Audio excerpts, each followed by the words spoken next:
En la escuela de enseñanza primaria de Oguchi, Japón, el silencio es más impactante que las voces de los niños.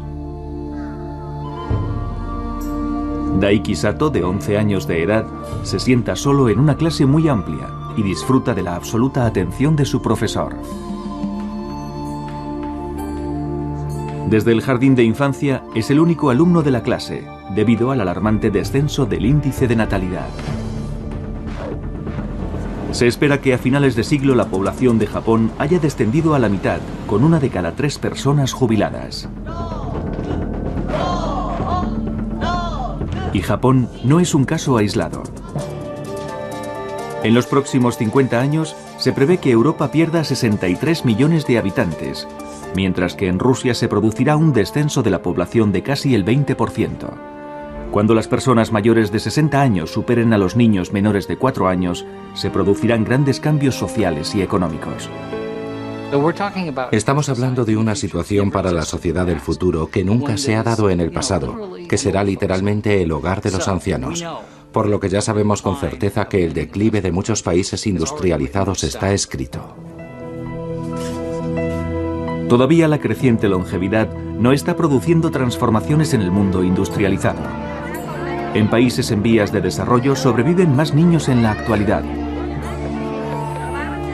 Hoy en día, la generación de la juventud más grande de la historia está alcanzando la etapa de la reproducción, dando lugar a una explosión de natalidad. Nuestro mundo se inclina hacia 2 direcciones completamente diferentes. Mientras que las naciones jóvenes se tambalean por las cifras crecientes, las ancianas se enfrentan al declive. Se aprecia un enorme vacío generacional que emerge en los países y que se traducirá en una sociedad mundial más polarizada, cuyas disparidades son potencialmente muy desestabilizadoras. Acompáñennos a nuestro viaje a través de 4 continentes, en el que nos asomamos a la división demográfica que remodela el mundo y nos enfrenta a severas situaciones en el futuro.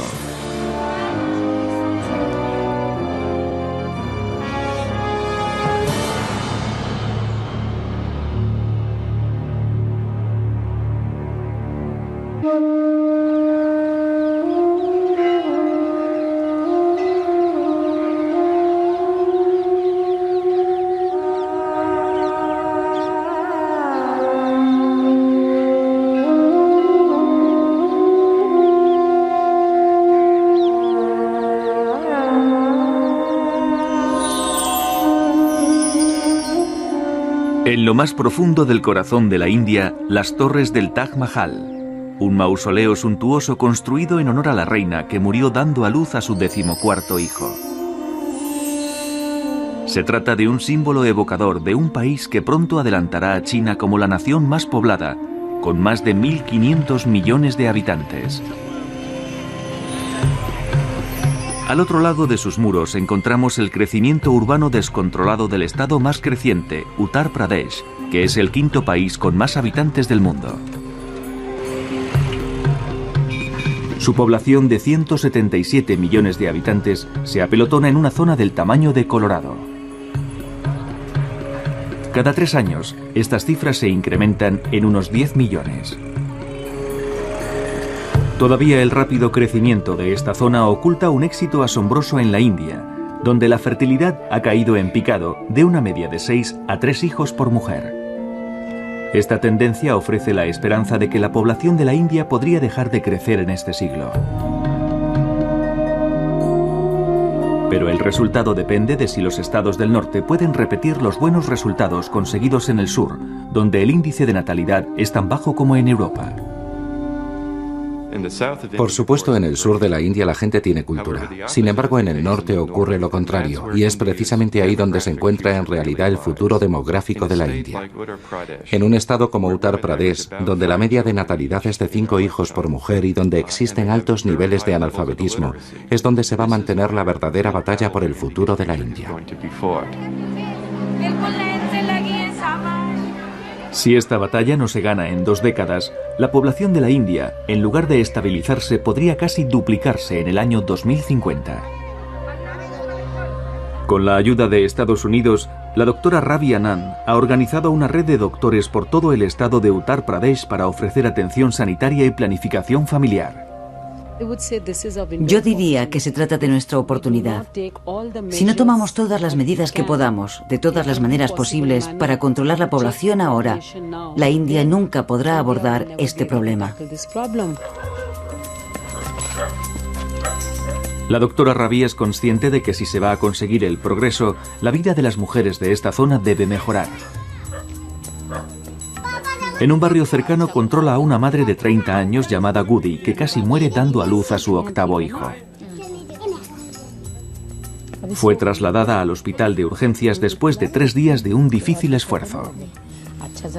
Así que cuéntame, me han dicho que has tenido muchos problemas con este parto. Tuve unos problemas terribles. La matrona que me atendió en los otros partos vino, pero cuando me tocó la tripa dijo, la vida del bebé está en peligro. Debes conseguir dinero para ir al hospital. Después de dar a luz a una niña, Gudi les suplicó a los doctores que la esterilizaran, pero su suegra y su marido se negaron.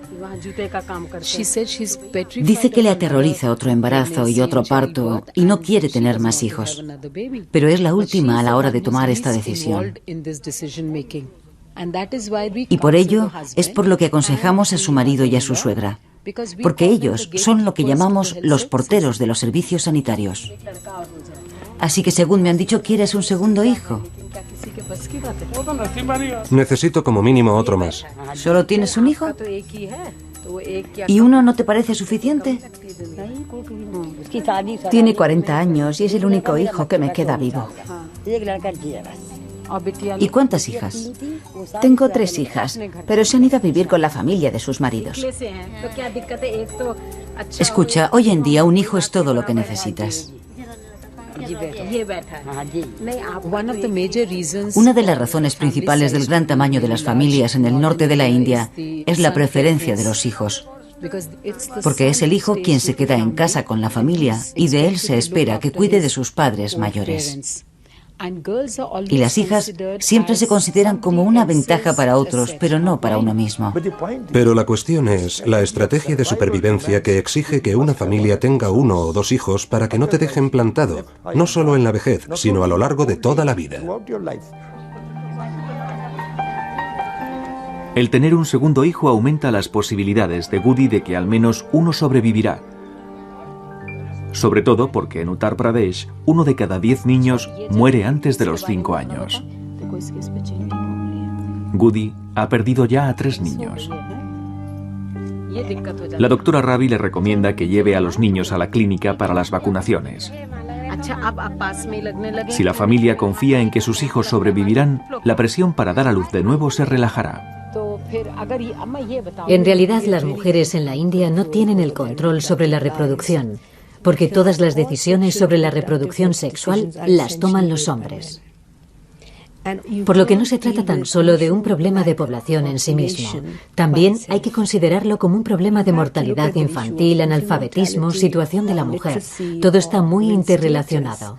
Esta es una sociedad patriarcal y creo que en realidad el punto principal de esta situación es que se trata de un problema de desigualdad de sexo.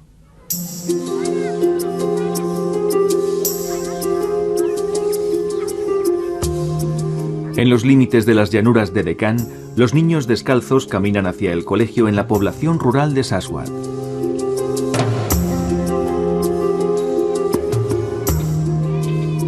El ritmo de vida diario aquí oculta un acontecimiento poco frecuente que se revela en el corazón del pueblo. Las parejas casadas recientemente juegan para conocerse entre ellos, mientras que esperan para que les hagan el retrato de boda. La reunión la ha organizado la asistente social Manisha Gupta para ayudar a los jóvenes a superar la desigualdad que hay en la India entre un sexo y otro. En la sociedad india tradicional, el 95% de los matrimonios son matrimonios concertados y en la mayoría de ellos el novio y la novia son desconocidos entre sí.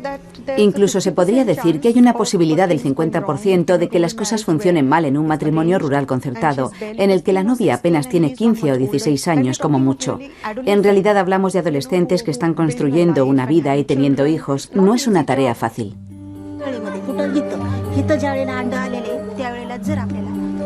Haciendo caso omiso de los tabúes sociales, las chicas y los chicos por separado escuchan conversaciones sinceras sobre el sexo y los métodos anticonceptivos. La participación es enorme. Si tenemos en cuenta la edad, la estructura de la sociedad de la India se parece a una pirámide, con gran cantidad de jóvenes en la base. La mitad de la población del país, como un reflejo del mundo en general, tiene menos de 25 años y está alcanzando la edad de la reproducción. Si las parejas de esta generación tienen solo 2 hijos, en efecto, a la hora de que se produzca su reemplazo, el crecimiento de la población se interrumpirá pronto. Todavía para Manisha no está nada claro lo que sucedería si la juventud de la India siguiera esta tendencia radical y se deshiciera de las trabas de la tradición. Mientras posan para hacerse el retrato, les pregunta cuántos hijos quieren tener, si les preocupa el sexo de sus hijos y qué piensan del control de la natalidad. Muchas de las parejas dijeron que les gustaría tener 2 hijos y les preguntamos de qué sexo. Contestaron que no les importaba. Hace 10 años nuestra gente no habría dicho lo mismo, pero no estoy muy segura de lo que sucedería en una de estas casas si solo hubiera 2 hijas. Las hijas se consideran como una responsabilidad económica porque los padres deben prepararles una dote de dinero en metálico u obsequios para casarlas. La bendición de una boda hindú corriente ruega que una mujer dé a luz a 8 hijos. Pero si no tiene ninguno, podría tener que pagar un precio por ello. Y eso es por lo que Manisha intenta intervenir pronto.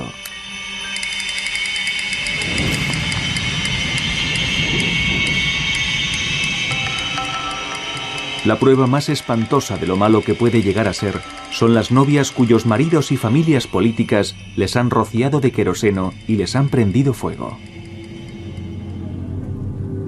Existe una estimación de 25.000 mujeres asesinadas o mutiladas al año por sus dotes, disputas domésticas o por su incapacidad para dar a luz a un hijo. En la India es muy frecuente quemar a las novias. Y desde que las mujeres son tan prescindibles, estas jóvenes, niñas pequeñas entre 15 y 24 años, son las más vulnerables, las queman y las envenenan. Por lo tanto, las chicas en casa de sus maridos, por lo menos durante los primeros 10 o 15 años, se encuentran en la cuerda floja.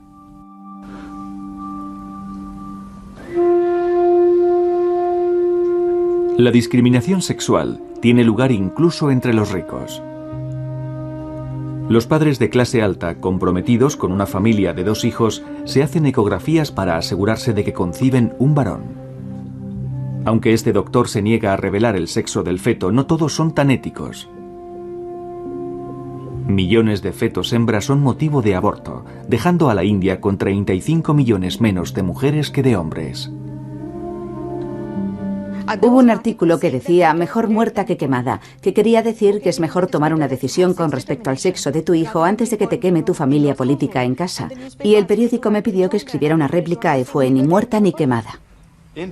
La India quiere reducir el crecimiento de la población, pero en cierta manera no quiere reducirla a través del aborto por sexo selectivo. En realidad, en la actualidad es ilegal comprobar cuál es el sexo del feto. Pero creo que lo más importante que se puede hacer demográficamente en la India hoy día es de alguna manera alegrarse tanto por el nacimiento de una niña como por el nacimiento de un niño. Porque el objetivo de los países más desarrollados es alcanzar la familia ideal de 2 hijos.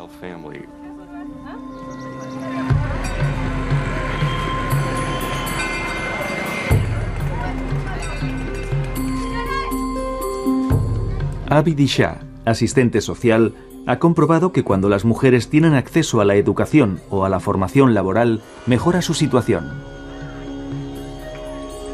Hace 16 años visitó un pueblo en las afueras de Nueva Delhi. Consternada por la lamentable situación de las jóvenes, decidió actuar.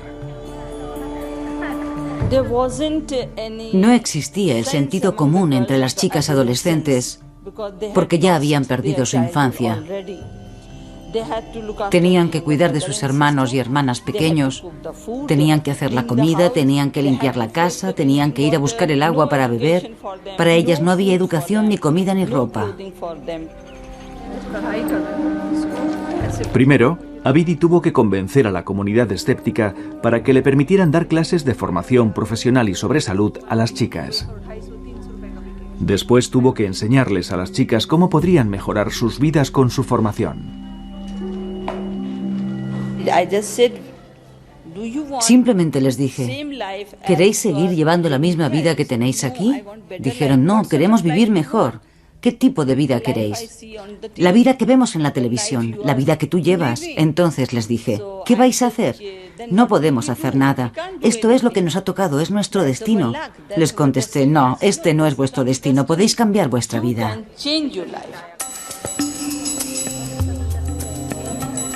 Una de las jóvenes que hizo el programa era Bimla. Cuando tenía 13 años, su padre concertó su boda y la obligó a dejar el colegio. Yo ya tenía 2 hijas cuando Abidi llegó a nuestra casa. Vio que yo pasaba hambre y estaba agotada y me preguntó, ¿por qué no utilizas métodos anticonceptivos? Yo no sabía nada de ellos, pero sabía que no quería más hijos. Bimla era justo el tipo de chica con las que Abidi quería contactar. Le dijo a Bimla que podía utilizar la píldora legalmente, incluso sin el consentimiento de su familia. Estaba hablando con una amiga y mi suegra me escuchó a través de la puerta. En el momento en que se fue mi amiga, mi suegra empezó a chillar. Tienes que tener un hijo, deja de tomar la píldora. Aunque intentó someterme a base de golpes, yo tenía claro que no quería más hijos. Veía cómo las familias más grandes eran las más pobres. Sus hijos no tenían ropa para vestirse, ni comida para comer. Jugaban en la suciedad y nadie les educaba.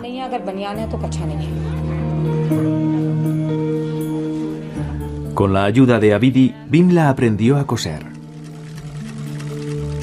En poco tiempo comenzó a tener suficiente dinero para ayudar a su marido a comprar una casa nueva y mandó a sus hijas al colegio. La realidad en la India es que muchas mujeres tienen autoridad, pero la mayoría están despojadas de sus derechos. Así que cuando las mujeres quieren cambiar los papeles que se les han asignado, no pueden si son vulnerables y dependientes económicamente, porque el precio que tienen que pagar entonces es la indigencia, el abandono. Si las echan de casa no tienen manera de sobrevivir porque no reciben ningún ingreso. Por lo que pienso firmemente que un paso adelante sería aumentar el impulso para el cambio social y cultural que permita a las mujeres que tengan oportunidades laborales.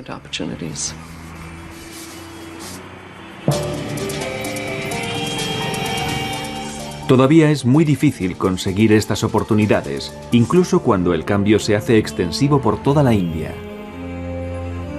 Para mantener el ritmo de su creciente población, el país debe crear 6 millones de puestos de trabajo anuales. Pero incluso un deslumbrante crecimiento económico del 8% no sería suficiente para evitar el aumento del desempleo ya generalizado. Y surge un nuevo problema.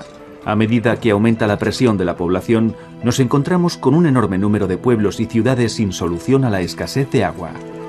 En la India, la capa freática está descendiendo en la mayoría de los estados, incluyendo el Punjab, que es el granero de la India. Y esto hace más difícil la expansión de la producción de alimentos en un momento en que se prevé un incremento de la población en otros 500 millones de habitantes para el año 2050. La India se enfrenta en realidad a enormes problemas medioambientales por el rápido crecimiento de la población y podría pasar una época difícil a la hora de producir suficiente comida para autoabastecerse. Por otro lado, se está convirtiendo en el centro del software, por lo que se producirá una transición para convertirse en una sociedad más técnica basada en el conocimiento que podría plantearse el autoabastecimiento. Tiene gran cantidad de gente muy inteligente y bien educada. Como tenemos tantos intelectuales en todos los campos, no podemos desechar a la India y no podemos decir, oh, el crecimiento de la población terminará con este país, estamos condenados. No habrá agua para beber, ni viviendas, nada, ni trabajos. Esto es absolutamente irreal, poco científico. Es un drama. La India está situada en el filo de la navaja. Dirigida en la dirección correcta, todavía le quedan años hasta conseguir alcanzar la codiciada familia de 2 hijos. ¿Y qué pasaría si el tamaño de la familia media resulta ser ligeramente superior? Supongamos que en la India consiguieran realmente los 2 hijos por pareja, digamos en 15 años. En ese caso su población aumentaría a unos 1.600 millones en el año 2050. Pero la clave es que si las parejas tienen como término medio 2 niños y medio, en la India se incrementaría su población hasta los 2.000 millones de habitantes a mediados de este siglo. Y lo mismo ocurre en el resto del mundo. Si la natalidad global permanece ligeramente por encima de este número mágico de 2 niños por pareja, a mediados de siglo nuestra población podría casi doblarse, de 6.000 a 11.000 millones de habitantes. Estamos tratando con unas cifras sin precedentes en términos de magnitud. El resultado podría ser de enormes índices de desempleo, gran inestabilidad política, conflictos y un enredo completo de la economía y la sociedad. Y la ingenuidad humana puede encontrar fácilmente un camino para tratar con estas cifras, como lo ha hecho ya en el pasado. La ingenuidad humana es maravillosa, pero también, como la demografía, es altamente incierta.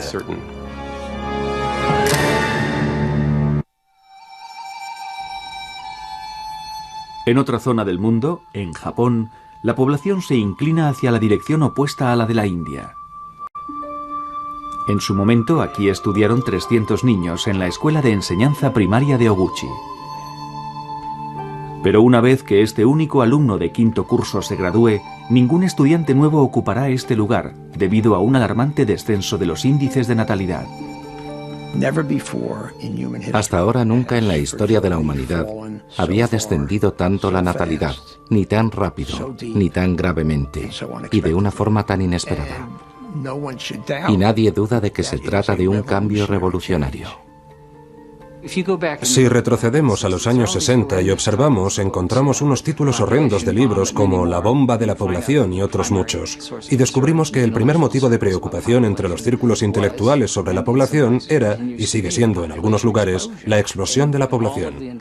Y en todos los países industrializados, nuestra reacción exagerada, potencialmente, a este problema, nos ha situado en el lado contrario.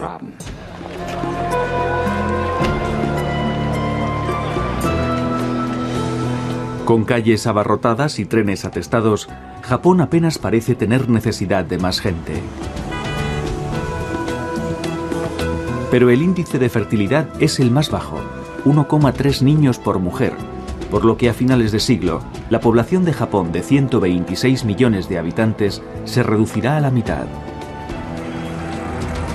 El declive inminente se ha convertido en una crisis nacional, con la culpa dirigida contra el número en alza de jóvenes solteros. Los llamados solteros parásitos viven con sus padres hasta que terminan sus carreras y luchan por otros intereses aparte del matrimonio. Las mujeres japonesas de los años 70 pensaban que los 25 años eran la última oportunidad para casarse. Si cumplían 26, se convertían en un pastel de Navidad, porque el día 25 de diciembre es el último día para vender estos pasteles y después serían sobrantes. Hoy en día una mujer con frecuencia retrasa el matrimonio todo lo posible hasta justo antes del momento en que pueda tener su primer hijo. Esto se considera una especie de egoísmo femenino, pero yo creo que las mujeres en general están intentando hacer cosas diferentes con sus vidas. Tomoko Omuro es una periodista de una televisión destacada. A la edad de 29 años, se convirtió en uno de los primeros pilares femeninos de Japón. Creo que hay 2 puertas para las mujeres. Una de las puertas tiene una escalera para la promoción y la otra no tiene nada en realidad, y en ella permanece siempre en el mismo nivel. Y muchas mujeres terminan haciendo fotocopias y sirviéndote. Yo no quería ese tipo de trabajo. Buscaba una buena carrera para el resto de mi vida. A los 37 años, Tomoko se convirtió en jefa de redacción, supervisaba un equipo de productores y reporteros. Su marido, con el que llevaba 9 años, a menudo le preguntaba cuándo formarían una familia. Muchas empresas en Japón todavía consideran que las mujeres con hijos son una carga.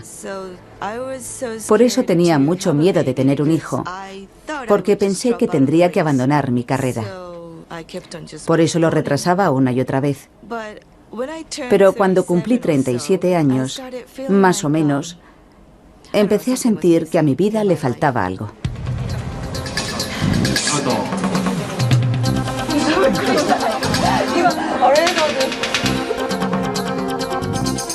A los 41 años, Tomoko dio a luz a su hija Asumi.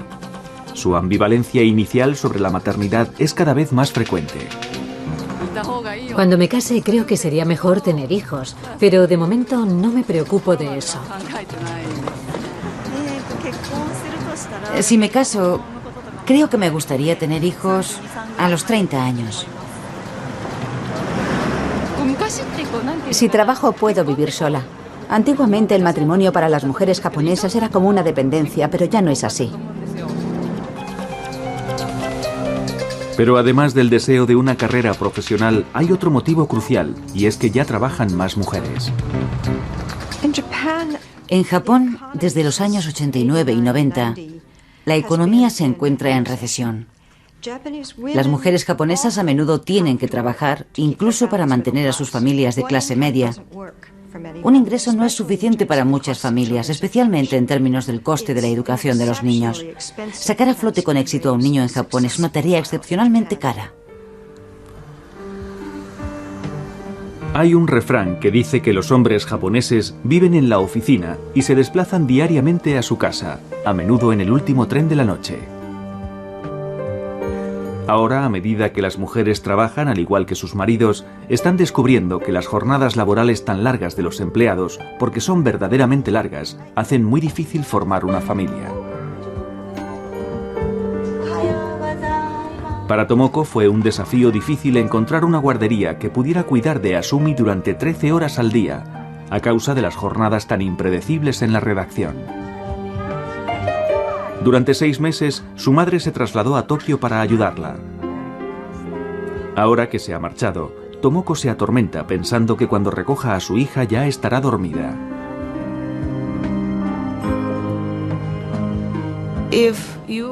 Si tienes un puesto de ejecutivo, no puedes decir son las 5 y me voy. Si hay trabajo, hay que terminarlo. Justo ahora estoy intentando conseguir cómo trabajar con pleno rendimiento y al mismo tiempo dedicarle tiempo a mi hija. Sé que mi marido está muy liado, quizá más ocupado que yo. Los japoneses tenemos la tendencia de trabajar muchas horas y a menos que cambiemos esa idea, el índice de natalidad continuará descendiendo.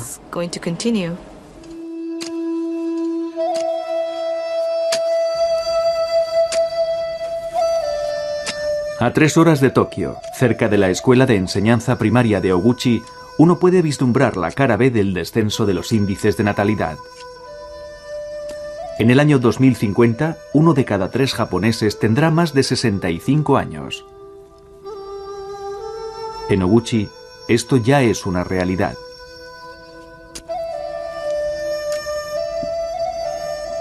La casa del señor y la señora Ono en una ocasión llegó a estar abarrotada con 3 generaciones. Pero desde que sus padres murieron y sus hijos se marcharon para estudiar en la ciudad, la vida de esta pareja de 80 años es más solitaria. Antiguamente, era muy normal que una nuera cuidara de la familia de su marido. Por eso cuidé yo de mi suegro hasta que murió con 83 años. Nuestros hijos han crecido y se han ido a vivir a Tokio. Todos se han casado y se tienen que preocupar de enviar a sus hijos al colegio para que aprendan. Su sitio ahora está allí. Tienen que trabajar y no pueden plantearse volver para cuidar de nosotros. El problema del gobierno hoy en día es quién cuida de nuestros mayores. Aunque en lo esencial el gobierno considera que la responsabilidad es de las propias familias, la sociedad no lo ve así. Y últimamente, cuando decimos familia, nos referimos a las mujeres. Pero cuantas más mujeres trabajan, menos están en casa para cuidar de sus mayores.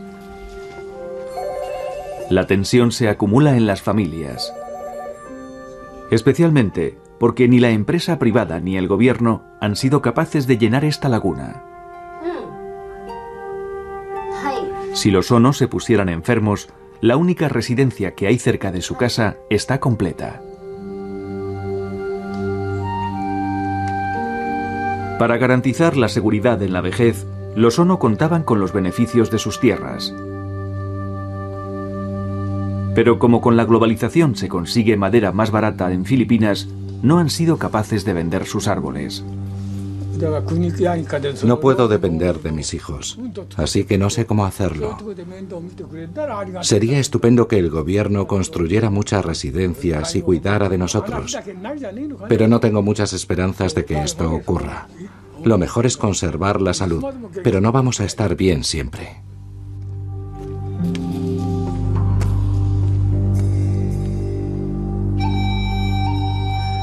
La pirámide de la población de Japón se parece a la de la India, pero invertida, y refleja cómo los mayores superan dramáticamente a los jóvenes.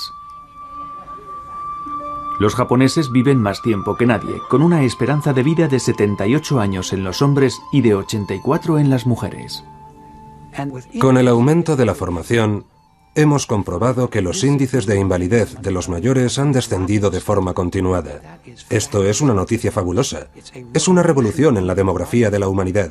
Quiere decir que la gente de 60 años realiza las funciones que hacía la gente de 40 a principios de siglo. Pero estas buenas noticias se atenúan con la seria realidad del envejecimiento de la población. En breve no habrá jóvenes suficientes incorporados al trabajo para mantener a los jubilados, no solo porque habrá menos trabajadores, sino porque a medida que se produzca un descenso de la población, también habrá menos consumidores. Va a ser muy difícil obtener beneficios en los negocios, y cuando los negocios no son rentables no se pagan impuestos, y entonces no se puede mantener un Estado benefactor, por lo que los países con envejecimiento de la población se enfrentan a un problema financiero enorme que en realidad podría llegar a minar la economía global. Para evitar que descienda la población activa, un país como Japón necesitaría admitir a unos 600.000 inmigrantes al año. Todavía los japoneses se resisten, obsesionados con conservar su propia etnia. Contrasta bruscamente con Estados Unidos, donde la población activa continúa creciendo como resultado de la inmigración. La natalidad en Estados Unidos ha estado por debajo del límite necesario durante 35 años. Sin embargo, aquí admitimos alrededor de 1 millón de inmigrantes al año. En los próximos 50 años, ellos van a colaborar en el crecimiento de la población hasta llegar a unos 100 millones, por lo que seremos el único país moderno con crecimiento demográfico y un crecimiento sustancial.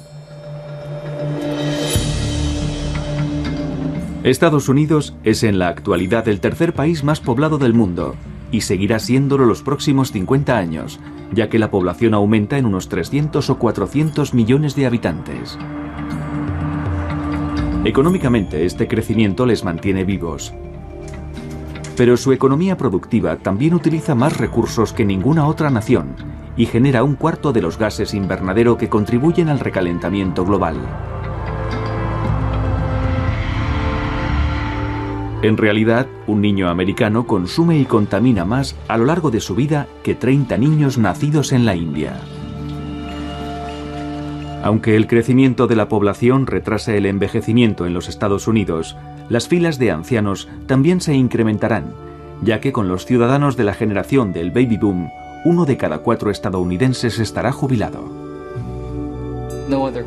En Estados Unidos se observará como en ningún otro país el incremento en el porcentaje de ancianos, porque el baby boom aquí fue mayor. Pero ya tendremos a muchos jóvenes que ayudarán, y aunque no sean suficientes para mantener a la seguridad social solvente, sí serán suficientes para que seamos un país más joven en comparación con otros países desarrollados. En el mundo industrializado, el tamaño medio de una familia está ahora en 2 hijos o por debajo. Este increíble cambio ha ralentizado el crecimiento de la población, pero también da señales del advenimiento del envejecimiento global. Enfrentados con el panorama del descenso de la población, muchos países ahora animan a las parejas para que tengan más hijos. Irónicamente, se dan cuenta de que es más fácil reducir la natalidad que fomentarla.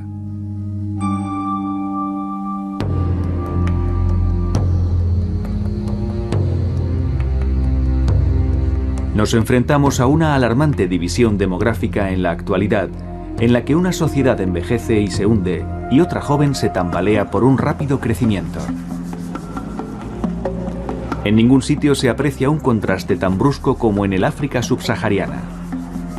Con unas familias con 6 hijos de media, es una de las regiones que crecen a la mayor velocidad del mundo, a pesar de los altos índices de mortalidad por el SIDA. La mortalidad por causa del SIDA está causando grandes efectos en la población.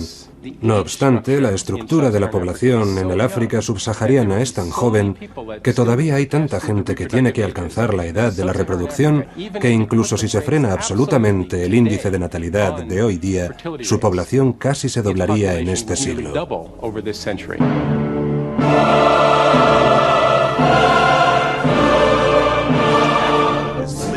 África está viviendo una catástrofe brutal en la actualidad.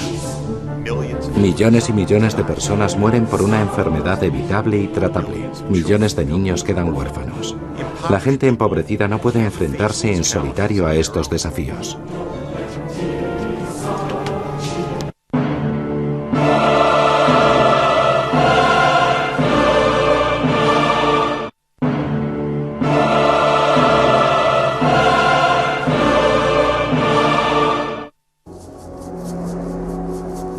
En 1950, el África subsahariana tenía una tercera parte de la población de Europa.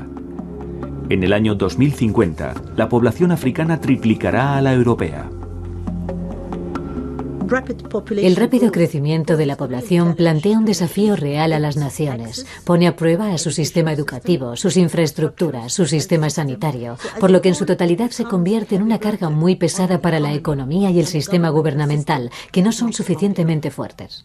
¿Y en qué se traduce esto? En un descenso de la renta per cápita, en el deterioro de los servicios sociales y en conflictos, por lo que crea tremendas presiones que desembocan en la emigración.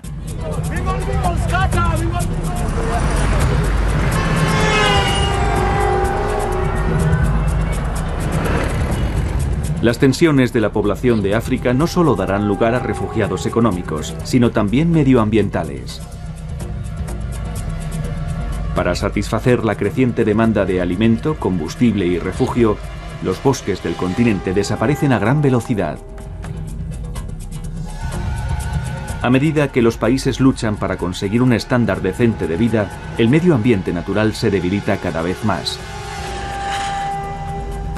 La degradación no solo amenaza la reserva natural única de África, sino que crea una gran miseria entre la gente que se marcha. Aproximadamente una tercera parte de la gente del mundo todavía se gana la vida sin un trabajo, es decir, cultivando productos, cazándolos o recogiéndolos de la tierra. Por ello, si estos ecosistemas se deterioran, esta gente queda en una mala situación. Y el riesgo real es que vamos a degradar los ecosistemas más allá del punto en el que puede mantenerse la vida. Y de eso somos conscientes.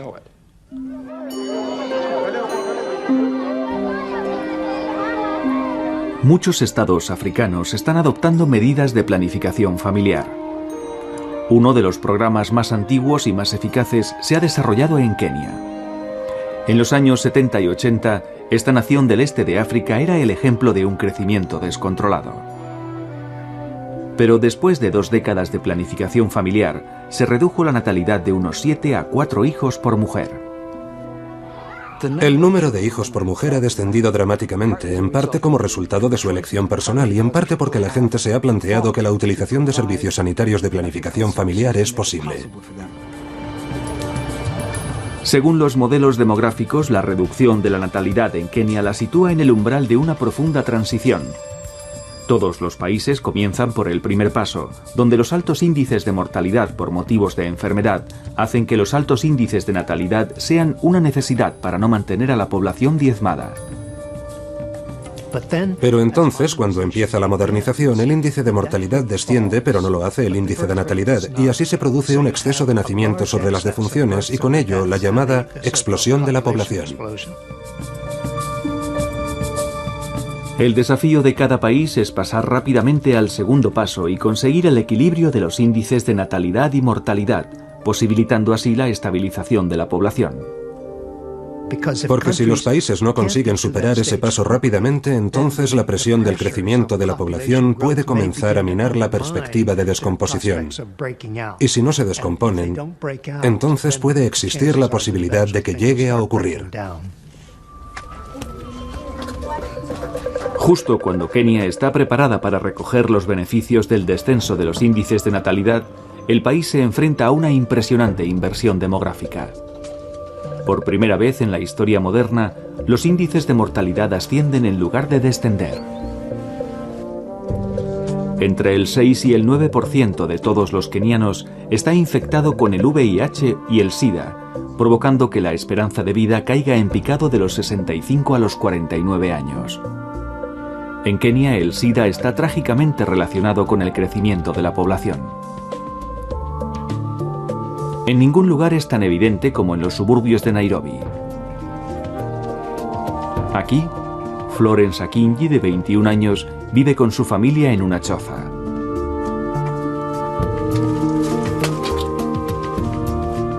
Lo que sorprende en esta familia es que los 6 miembros que la componen son huérfanos. A los 16 años, Florence se vio obligada a cuidar de sus 4 hermanos pequeños cuando sus padres murieron de SIDA. Después, la misma enfermedad mató a su hermana y Florence recogió a su sobrino de 3 años de edad. En realidad, a veces me parece que es una gran carga, pero como sé que no hay nadie que se haga cargo de ellos, pues tengo la obligación de hacerlo yo.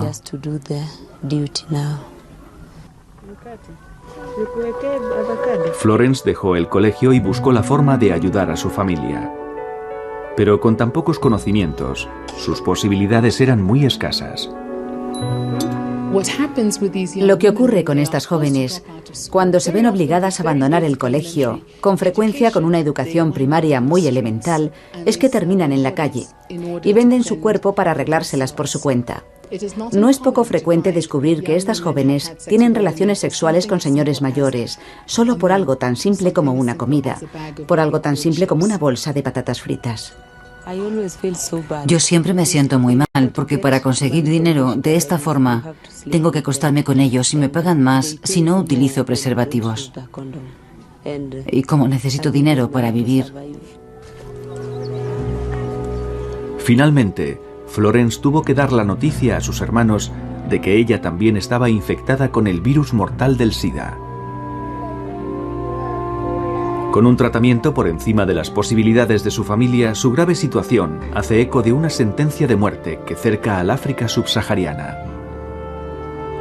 Los adultos entre 20 y 60 años están casi exterminados, retorciendo la pirámide de la población de los países estragados por el SIDA de una forma inolvidable, con gran cantidad de niños en la base, los adultos del medio que desaparecen y unos pocos ancianos supervivientes en lo más alto. El SIDA está avanzando a pasos agigantados a través de la fuente más potente del África subsahariana, su gente, que está en edad de trabajar. Y esto impone una enorme carga a estos países.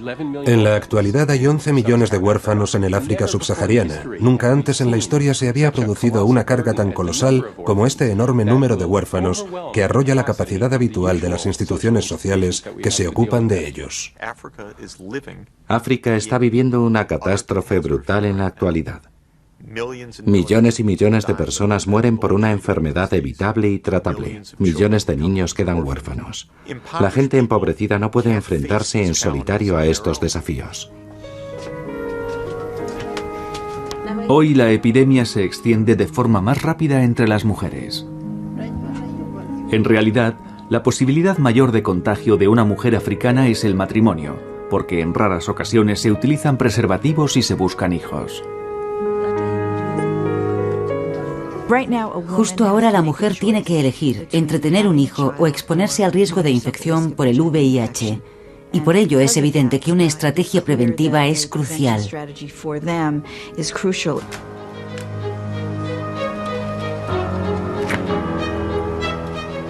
Es posible que en breve se consiga un adelanto importante que pueda salvar la vida de las mujeres. En el Consejo Nacional de Población de Nueva York, los científicos han descubierto ciertos compuestos que previenen la infección de células humanas por el virus del VIH. La esperanza de los llamados microbicidas está en que pueden bloquear químicamente o matar el virus durante las relaciones. El objetivo es crear un gel vaginal que pueda proteger a las mujeres contra la enfermedad si sus parejas se niegan a utilizar preservativos.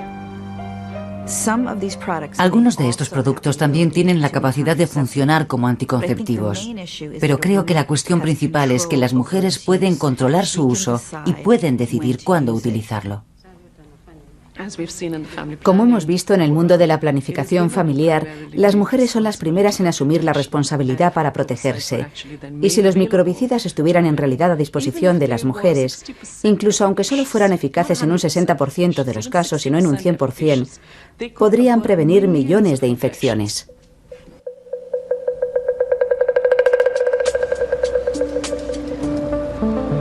En ciertos países del África subsahariana, el SIDA ha invertido el crecimiento de la población. Pero en la mayoría, los nacimientos superan en mucho a las muertes, porque solo el 18% de las mujeres de aquí utilizan métodos anticonceptivos, en contraposición con el 60% de las mujeres del resto del mundo. Aunque ahora más que nunca los jóvenes necesitan planificación familiar, la financiación no ha seguido el mismo ritmo. Para complicar más la situación, Estados Unidos ha bloqueado el apoyo a las clínicas, ofreciendo servicios de atención o recomendación para realizar abortos, incluso en los casos en los que los fondos americanos no se utilizan para estos servicios. Como consecuencia de esto han cerrado muchas clínicas. Y es una tragedia, porque los índices de natalidad no solo descienden en sí mismos, sino que también descienden porque las mujeres tienen acceso a la planificación familiar. Y si las mujeres tienen acceso a la utilización de anticonceptivos, no necesitan abortar.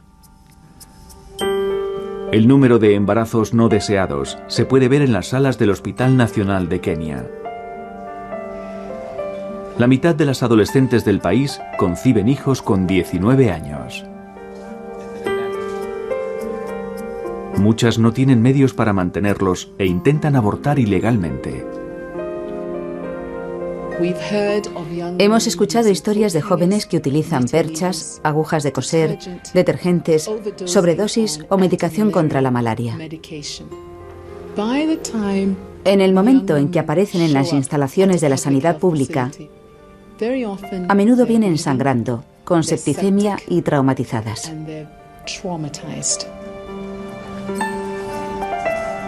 Pero los doctores aquí insisten en que hay una solución obvia contra este problema. Vamos a observar los embarazos en los adolescentes, los abortos y el SIDA. Digamos que entre ellos existe un denominador común y es el sexo poco seguro. Esta actividad sexual se realiza con la ausencia de una información exacta y fiable y con la ausencia de servicios que les permitirían asumir las consecuencias.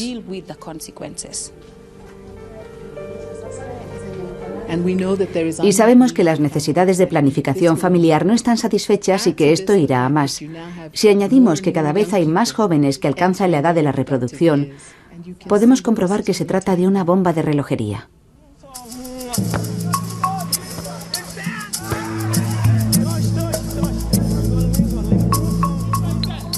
En contraposición con la mayoría de las naciones africanas, Kenia ha comenzado su transición demográfica.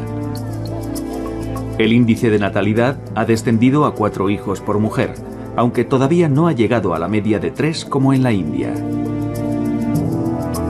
Con el nacimiento de menos bebés, la nueva estructura, teniendo en cuenta el envejecimiento de la población, abre una nueva ventana de oportunidades para ambos países. La India y Kenia tienen una enorme población que está casi preparada para iniciar su edad laboral, sus primeros años en activo, sus primeros años para reproducirse. Si la India y Kenia pueden mantener bajos los índices de natalidad, todos esos recursos que de otra forma irían a parar a los niños se podrían dedicar a la construcción de la capacidad de producción de la economía. Esta estrategia transformó algunas naciones que en su día fueron pobres, como Corea del Sur, Taiwán, Singapur y Hong Kong. A medida que descendía la natalidad, los gobiernos de estos países utilizaron el dinero que habitualmente se invertía en estos niños en la creación de trabajos para los jóvenes que se incorporaban a la población activa. Las ganancias económicas de estos tigres asiáticos sorprendieron al mundo. El crecimiento económico en el este de Asia no ha sido tan milagroso. Se trató fundamentalmente de un fenómeno demográfico, y es un fenómeno demográfico que se puede repetir en otros países como la India y Kenia. Si mantienen baja la tasa de natalidad e invierten en sus jóvenes en edad de trabajar, la India y Kenia tienen la oportunidad de escapar de la pobreza que les ha mantenido atrapados durante siglos.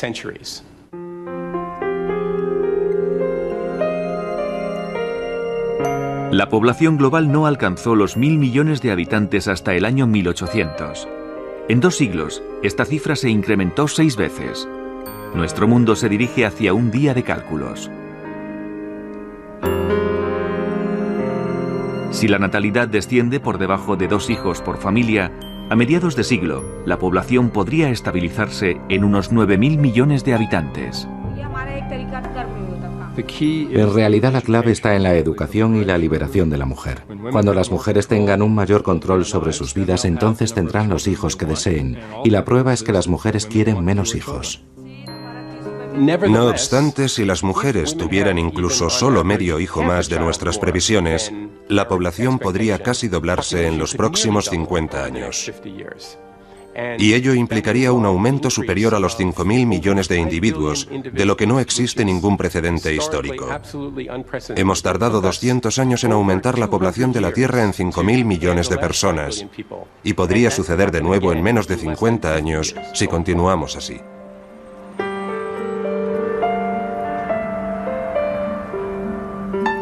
Con estos pronósticos inciertos, ¿cuáles serán las demandas de energía, comida y agua para el futuro? ¿Cómo les irá a las otras especies con las que compartimos el planeta? Las próximas décadas serán una época crítica para garantizar la tendencia a una familia más pequeña y planificar de manera realista el envejecimiento global.